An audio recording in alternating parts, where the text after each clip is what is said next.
जय हिंद दोस्तों, कैसे हैं आप सभी। बढ़िया एकदम। तो आज की क्लास में हम हल करेंगे कक्षा 10 विज्ञान अध्याय नंबर पहला चैप्टर। पहले से हम करेंगे MCQ क्वेश्चन। ठीक है, MCQ क्वेश्चन आप हल करेंगे यहाँ पर एक एक नंबर के क्वेश्चन। चलिए देखते हैं कि आपको चैप्टर पहले से कितने प्रश्न आपका तैयार हो गया है। चलिए ठीक है, तो आप लोग हमारे साथ बने रहिएगा। चैनल पर नए हैं, चैनल को सब्सक्राइब कर लीजिए। ठीक है, चलिए तो पहला क्वेश्चन है आपका, निम्नलिखित रासायनिक समीकरण को पूरा कीजिए। NaOH सोडियम हाइड्रोक्साइड प्लस, इसके बाद तीर लगाया CH3COO प्लस H2O। अब आपको बताना है कि प्लस के बाद कौन सी अभिक्रिया यानी कि हम इसमें कौन सा आएगा। ठीक है, CH3OH, CH3COOH, C2H5OH।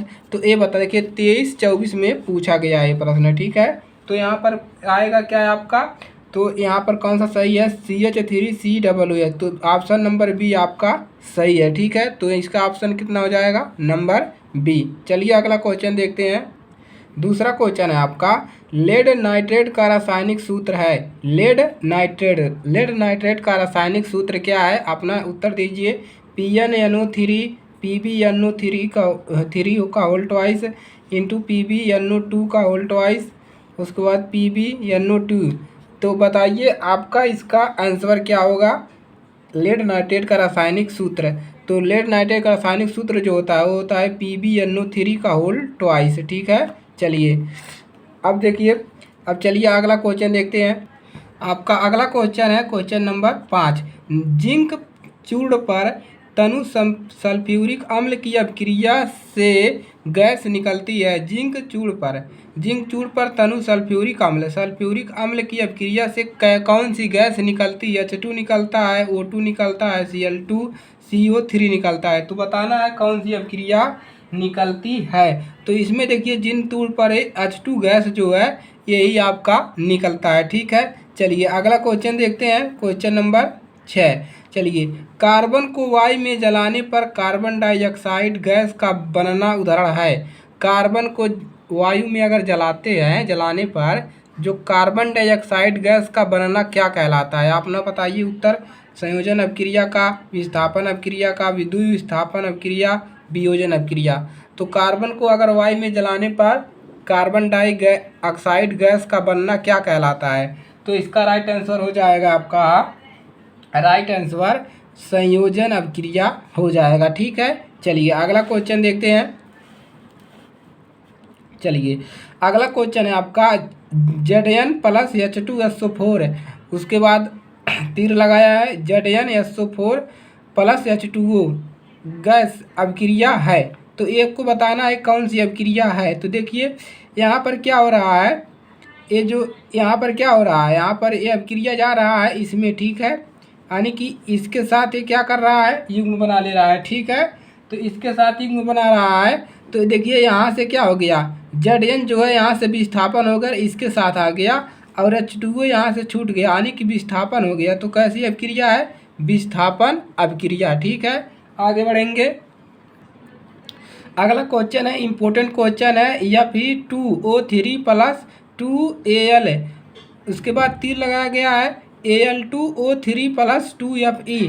ऊपर दी गई अभिक्रिया किस प्रकार की है। देखिए 22-19 यूपी बोर्ड 23-24 में भी ये क्वेश्चन पूछा गया है बार बार। तो देखिए यहाँ पर हो क्या रहा है, यहाँ पर देखिए जो आयरन है या Fe2 है वो क्या कर रहा है, यहाँ से विस्थापित होकर कहाँ पर जा रहा है, यानी कि आयरन नहीं जा रहा है, ऑक्सीजन विस्थापित होकर एल्युमिनियम के साथ जा रहा है। ठीक है, Al2O3 इसके साथ यहाँ से विस्थापित होकर इसके साथ चला जा रहा है, यानी कि ये कैसी अभिक्रिया है, ये अभिक्रिया जो है आपका, ये है आपका विस्थापन अभिक्रिया। ऑप्शन नंबर डी आपका करेक्ट आंसर है। ठीक है, अगला क्वेश्चन देखते हैं। चलिए जो इम्पोर्टेंट क्वेश्चन है उसी को कराएंगे। ठीक है, ताज़ा देखिए, ताज़ा बनाए गए, ताज़े रख रहना चाहिए यहाँ पर। ताज़ा बनाए रखने के लिए तेल के नमूने को लंबे समय तक प्रयुक्त की जाती है, यानी कि ताज़ा बनाए रखने के लिए तेल के नमूने जो होते हैं लंबे समय तक प्रयोग की जाती है। कैसे, कार्बन डाइऑक्साइड या ऑक्सीजन से, नाइट्रोजन या ऑक्सीजन से, कार्बन डाइऑक्साइड या हीलियम से, हीलियम या नाइट्रोजन से। तो इसका राइट आंसर क्या आ जाएगा, इसका राइट आंसर आएगा आपका जो इसको देखिए ताज़ा बनाए रखने के लिए तेल के नमूनों को लंबे समय तक प्रयुक्त की जाती है हीलियम या नाइट्रोजन से। ठीक है, चलिए अगला क्वेश्चन देखते हैं। चलिए अगले क्वेश्चन का उत्तर देंगे आप लोग। लौह चूड़ पर तनु हाइड्रोक्लोरिक अम्ल डालने से क्या होता है? सही उत्तर पर निशान लगाइए। लौह चूड़ पर तनु हाइड्रोक्लोरिक अम्ल डालने पर, अगर लौह चूड़ पर हाइड्रोक्लोरिक अम्ल डालोगे तो क्या होगा?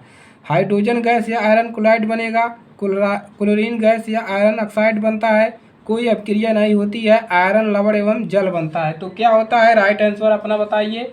तो यहाँ पर देखिए क्या होगा, यहाँ पर हाइड्रोजन गैस एवं आयरन क्लोराइड बनता है। तो ऑप्शन नंबर पहला जो है आपका करेक्ट आंसर हो जाएगा। ठीक है, चलिए नंबर क्वेश्चन देख। चलिए अगला क्वेश्चन भी इम्पोर्टेंट है। Zn प्लस CuSO4 उसके बाद अभिक्रिया Zn-SO4 प्लस Cu रासायनिक अभिक्रिया किस प्रकार की है? आपको बताना है कि ये जो अभिक्रिया है वो किस प्रकार की है। यूपी बोर्ड मॉडल पेपर 2023-24 तो देखिए यूपी बोर्ड 23-24 में पूछा गया है। ठीक है, अब देखिए यहाँ पर हो क्या रहा है, यहाँ पर हो क्या रहा है, जो Cu है वो Cu क्या कर रहा है, विस्थापन हो जा रहा है और अलग हो जा रहा है। ठीक है, Cu यहाँ से विस्थापन होकर अलग जा रहा है और Zn यहाँ पर क्या हो रहा है, विस्थापित हो जा रहा है। यानी कि ये क्या है, विस्थापन अभिक्रिया यहाँ पर कन्फर्म हो जाता है। ऑप्शन नंबर बी विस्थापन अभिक्रिया। अगला क्वेश्चन देखते हैं। चलिए इंपॉर्टेंट क्वेश्चन है। सूर्य के प्रकाश एवं पर्णहरिम की उपस्थिति में CO2 तथा H2O के संयोजन से निम्नलिखित में से कौन सा यौगिक बनता है? आपको ये बताना है कि सूर्य का प्रकाश जो है पर्णहरिम की उपस्थिति में CO2 और H2O से संयोजन से निम्नलिखित में से कौन सा गैस बनता है? Glucose, CHCl3, CCl4, CFCl3। तो चलिए बताइए इसका राइट आंसर क्या हो जाएगा? तो इसका राइट आंसर हो जाएगा ग्लूकोज बनता है। इन दोनों के संयोजन से ग्लूकोज बनता है। ठीक है, चलिए अगला क्वेश्चन देखते हैं। अगला क्वेश्चन है आपका, निम्नलिखित अभिक्रिया है, आपको बताना है अभिक्रिया कैसी है। CaCO3 सॉलिड है प्लस उष्मा अगर इसको दी जा रही है, CaO सॉलिड है प्लस CO2 गैस है। ठीक है, इसमें बताना है कि विस्थापन अभिक्रिया है, द्विविस्थापन अभिक्रिया, अपघटन अभिक्रिया, संयोजन अभिक्रिया। तो आपको बताना है कि कौन सी अभिक्रिया इसमें हो रहा है। तो देखिए यहाँ पर उष्मा दी जा रही है। ठीक है, तो देखिए कौन सी अभिक्रिया होगी। तो उष्मा अगर दी जा रही है तो ये अपघटन अभिक्रिया में होता है। किसमें होता है? अपघटन अभिक्रिया। तो ऑप्शन नंबर सी आपका करेक्ट आंसर हो जाएगा। ठीक है, अगला क्वेश्चन देखते हैं। आपका अगला क्वेश्चन है, रासायनिक अभिक्रिया CuSO4 प्लस Fe और उसके बाद FeSO4 प्लस Cu है। आपको बताना है कि ये अभिक्रिया किस प्रकार की है। संयोजन अभिक्रिया है, अपघटन, विस्थापन, उभय अपघटन अभिक्रिया। तो देखिए यहाँ पर हो क्या रहा है, यहाँ पर देखिए जो Cu है वो विस्थापित होकर अलग हो जा रहा है और Fe जो है इसके साथ अभिक्रिया बना ले रहा है। ठीक है, तो ये कैसा अभिक्रिया हो गया? ये हो गया विस्थापन अभिक्रिया। तो आपको विस्थापन अभिक्रिया तैयार करना है। देखिए जो 24 में पूछा है, ये भी 24 में पूछा है। ठीक है, तो आपको ये जरूर तैयार कर लेना है। ठीक है, आगे देखते हैं। देखिए अगला क्वेश्चन ये भी एक तैयार कर लीजिएगा।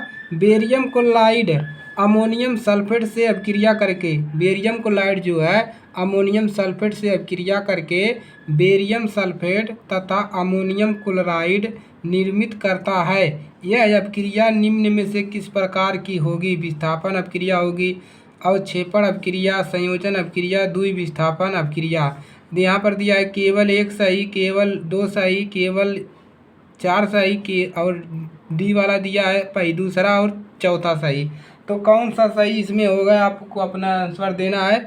कह क्या रहा है कि बेरियम क्लोराइड है और अमोनियम सल्फेट आपस में मिलकर क्या बना रहे हैं? बेरियम सल्फेट तथा अमोनियम क्लोराइड बना रहे हैं। तो देखिए ये द्विविस्थापन अभिक्रिया होगी क्योंकि इसमें दो बार अभिक्रिया हो रहा है, द्विविस्थापन अभिक्रिया होगी। और क्या होगा इसमें? और इसमें होगा अवक्षेपण अभिक्रिया। तो राइट आंसर आपका डी हो जाएगा, दूसरा और चौथा, अवक्षेपण अभिक्रिया और द्विविस्थापन अभिक्रिया। तो पहले चैप्टर का जो 10-15 प्रश्न थे इम्पोर्टेंट प्रश्न सभी को करवा दिया है। ठीक है, तो आपके पूरे लगभग 15 से मैंने 13 14 क्वेश्चन 15 क्वेश्चन हमने करा दिया है एक एक नंबर के। तो इसको तैयार कर लीजिएगा, यहाँ से आपके पेपर में क्वेश्चन फंस जाएंगे। ठीक है, चलिए। तो अगर आप चैनल पर नए हैं, चैनल को सब्सक्राइब कर लीजिए, क्योंकि यहाँ पर कक्षा 10 का गणित, विज्ञान, सभी विषयों की तैयारियाँ कराई जाती है। ठीक है, तो आप लोग हमारे साथ ज्वाइन हो जाइए और अपनी तैयारी अच्छे से करिए। ठीक है, चलिए, इसी के साथ मिलेंगे नेक्स्ट क्लास में। अपने दोस्तों के पास ज़रूर शेयर करिएगा ताकि उनकी भी मदद हो सके। ठीक है, इसी के साथ मिलेंगे नेक्स्ट क्लास में।